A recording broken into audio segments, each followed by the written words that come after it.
para esse grande evento que vai ser a Revolução Russa em 1917. Tanto a Revolução de Fevereiro como a Revolução de Outubro.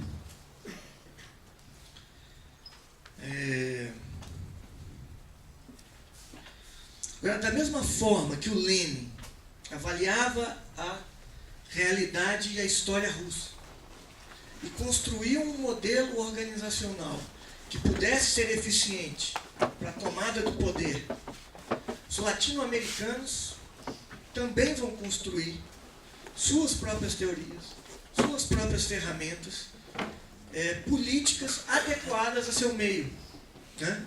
Com todas as suas especificidades e principalmente a partir da constituição do Comintern. Em outras palavras, um movimento duplo, em que as raízes político-organizacionais e intelectuais locais, com todas as suas particularidades, vão se mesclar com a influência do leninismo, do bolchevismo, dos parâmetros ditados pelo Comintern na época.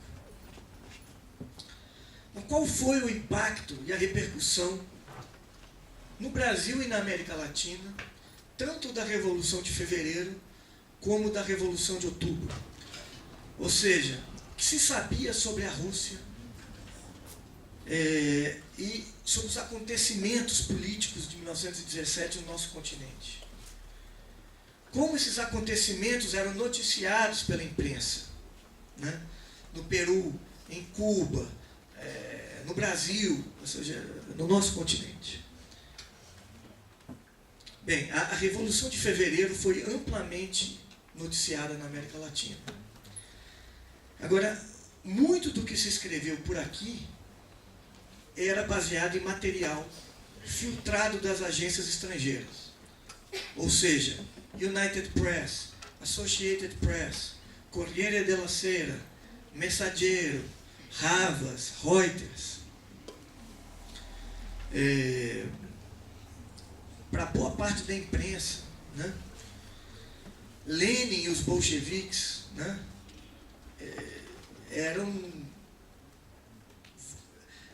Em geral, Lenin e os bolcheviques eram descritos como extremistas socialistas, agentes da Alemanha, espiões a serviço do Kaiser, entre outras acusações. Isso, basicamente, assim, isso não é exclusividade de um ou outro país. A gente lembra, por exemplo, em Cuba, né, o Diário de la Marina, o La Discusión, por exemplo, que vão escrever matérias bastante desfavoráveis a Lenin e aos bolcheviques. No Peru, o jornal La Prensa, a partir de 1921, vai fazer uma campanha sistemática para desacreditar o socialismo. O Mercúrio peruano vai atacar os bolcheviques. El Comércio também. Por outro lado, havia um entendimento distinto de setores do movimento operário na América Latina. Ou seja, intelectuais, dirigentes, militantes vão se posicionar a favor de Lenin e dos bolcheviques. E vão escrever na imprensa operária da época.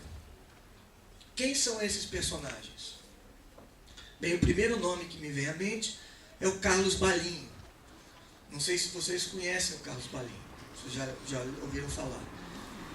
Carlos Balinho é provavelmente o primeiro marxista da América Latina. Carlos Balinho, e aí você pode fazer há uma corrente que defende Mariátegui como o primeiro marxista latino-americano. Bem, nós poderíamos fazer uma divisão entre os primeiros marxistas na América Latina, os primeiros marxistas da América Latina e os primeiros marxistas latino-americanos. E aí, qual seria a diferença deles? Os primeiros marxistas na América Latina não eram necessariamente latino-americanos, podiam ser estrangeiros, né, imigrantes que estavam aqui, e que escrevem, mas não necessariamente escrevendo um texto criativo, original, que tenta adaptar o marxismo às condições locais, mas são marxistas. Os primeiros marxistas da América Latina, eles são nascidos aqui, atuam no movimento operário, mas não necessariamente constroem uma teoria talvez mais sofisticada que dê conta das particularidades do continente, ou das suas experiências nacionais, e que não produziram talvez uma obra tão criativa e original que seja suficientemente profunda para que você diga que eles tiveram uma construção nova aqui no continente. E, finalmente, aqueles que seriam os marxistas latino-americanos, aqueles como o Mariátegui ou o Caio Prado Júnior, que utilizam o marxismo como uma ferramenta metodológica para tentar dar conta da realidade local. É controverso, a gente poderia discutir muito isso. De qualquer forma, Carlos Balinho era um marxista cubano, primeiro marxista cubano. E o Carlos Balinho nasce em 1848. Mariátegui nasce em 1894. Só aí você já pode perceber uma diferença bem grande de gerações. Carlos Balinho é bastante anterior. E Carlos Balinho vai fazer boa parte da carreira política, sindical dele nos Estados Unidos. Ou seja, é um militante cubano que vai aderir ao marxismo nos Estados Unidos, vai se tornar marxista nos Estados Unidos e depois vai a Cuba construir organizações marxistas em Cuba, e ele é um dos fundadores do Partido Comunista Cubano, um dos fundadores do PCC, primeiro Partido Comunista Cubano. O que a gente pode pensar em relação ao Balinho? Por que Estados Unidos? E as pessoas tendem a diminuir um pouco a importância dos Estados Unidos nesse caso.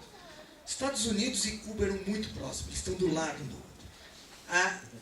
Muitas das indústrias, inclusive quem estudar um pouco a Revolução Cubana, ano que vem deve sair uma nova edição de um dos meus livros sobre o Che, pela Boitempo, e você vê a tarefa, né, muito importante que aquela geração de revolucionários, a partir da Revolução de janeiro de 59, que triunfou em janeiro de 59, aquela geração terá em Cuba para reconstruir, para moldar a economia cubana.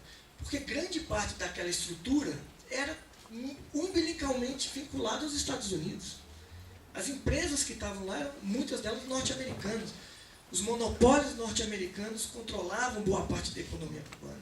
E mesmo boa parte das fazendas ali eram de proprietários norte-americanos também. Então, a ligação, a proximidade é muito grande. Muitos trabalhadores cubanos da indústria do tabaco estavam na Flórida. E muitos dos donos daquela produção em Cuba eram os mesmos donos da produção nos Estados Unidos, ali na Flórida. Então é muito lógico que você tenha essa relação muito próxima de Estados Unidos e Cuba, e que esses trabalhadores estivessem morando na Flórida e que Carlos Balinho estivesse lá também. E Carlos Balinho vai se tornar muito amigo do José Martí. Então, ao mesmo tempo que Carlos Balinho vai se influenciar pelo marxismo, na década de 1890, ele também se torna amigo e muito próximo do José Martí e absorve as ideias do José Martí. Então você pode dizer que, pelo menos superficialmente, ele já é um marxista latino-americano, porque ele vai ter uma visão bastante influenciada pelos dois lados, né? E uma compreensão da realidade cubana a partir do marxismo, mas a partir também do ideário do Martí. E o ideário do Martí também está imbuído do bolivarianismo. Isso quer dizer que aquele ideário martiano, que já é também bolivariano, também é inoculado no próprio Carlos Balinho. Porém, nós estamos falando da Flórida, e Carlos Balinho era um militante, membro dos Cavaleiros do Trabalho. Naquele período, os Cavaleiros do Trabalho, a maior organização sindical dos Estados Unidos naquele momento, está sendo infiltrada pelo Partido Socialista Operário, partido marxista nos Estados Unidos, liderado pelo Daniel de Leon. Daniel de Leon provavelmente é o primeiro marxista do continente americano. É um intelectual e dirigente muito importante. Lenin leu Daniel de Leon. Lenin disse que o único marxista fora da Europa que fez uma contribuição importante foi o Daniel de Leon. Então, Daniel de Leon, na época, era um personagem nascido em Curaçao, inclusive, que é muito interessante, mas que vai fazer a carreira política dele nos Estados Unidos. Bem, e você até hoje tem o que se chama de marxismo-de-leonismo. É um marxismo pré-leninista. Inclusive, se você pensar em muitos aspectos, os fundamentos organizacionais do Partido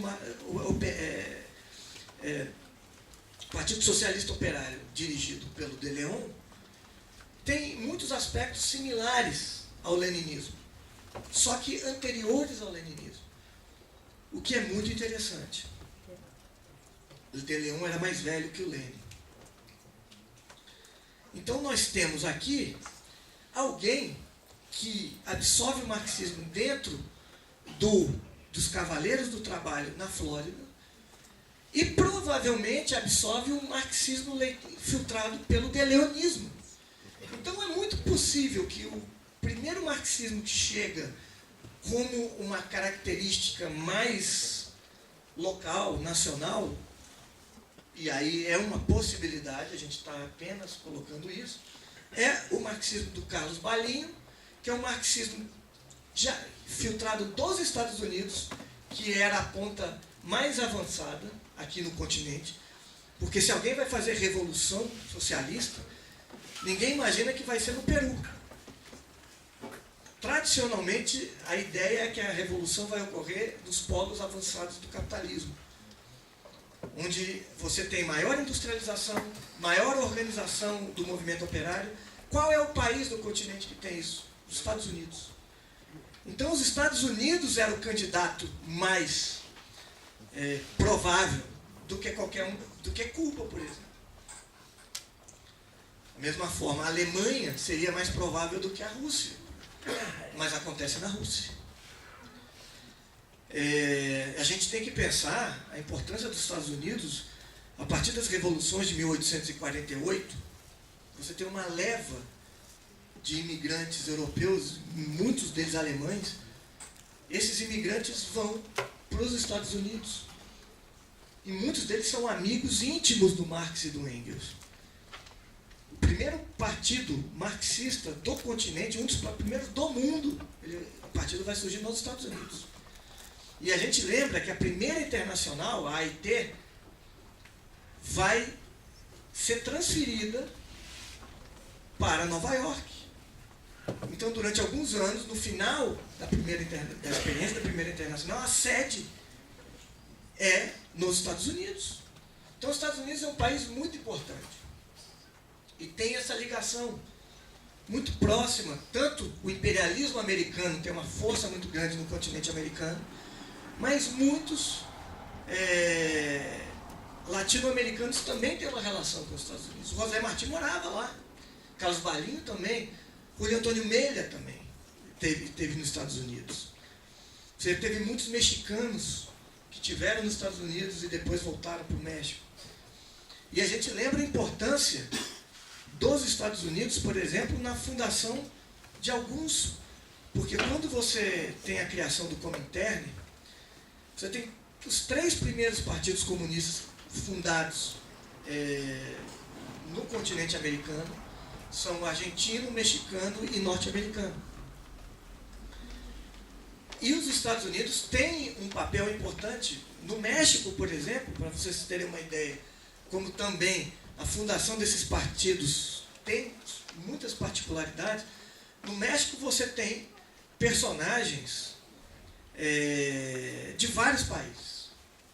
A gente tem que pensar, aqui no Brasil, por exemplo, os partidos comunistas não eram partidos nacionais. O Partido Comunista Brasileiro, por exemplo, que na época chamava Partido Comunista do Brasil, PCB, ele chamava PCB-SBIC, era Partido Comunista do Brasil, Seção Brasileira da Internacional Comunista. Ou seja, o que você tinha aqui era uma seção nacional de um partido internacional, que era o Comintern, era internacional. Ou seja, são seções nacionais de um partido internacional. Os militantes se viam como soldados da Revolução Proletária Internacional. Então você tem militantes que estão circulando pelo mundo. Eles não se veem apenas como um revolucionário de tal país.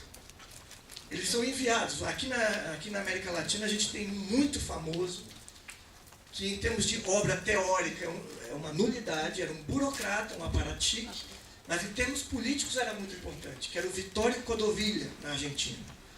Era o primeiro secretário, o secretário-geral do Partido Comunista Argentino. Ele era muito importante. E ele circulava por vários países, enviado pelo Comintern para colocar ordem na casa dos partidos. Né? O Partido Comunista do México, o Partido Comunista Mexicano, você tem M.N. Roy, por exemplo, era um indiano, era um nacionalista da Índia, que estava nos Estados Unidos e vai para o México e ajuda a fundar. Você tem o C. Katayama, era um japonês. Você tem o Mikhail Borodin. Você tem Charles Phillips, que era norte-americano. Depois, vários americanos são enviados para ajudar a construir o partido. Né? O Louis Freina, o Bertrand Wolff, todos eles vão para o México com o objetivo de ajudar a construir o partido no México. Mais tarde você tem o Julio Antônio Melia. Ele era um dos principais dirigentes fundador do Partido Comunista Cubano. Ele vai para o México e é um dos principais dirigentes do Partido Comunista Mexicano. Aí você diz, mas um cubano... Por quê? Porque ele é um soldado da Revolução.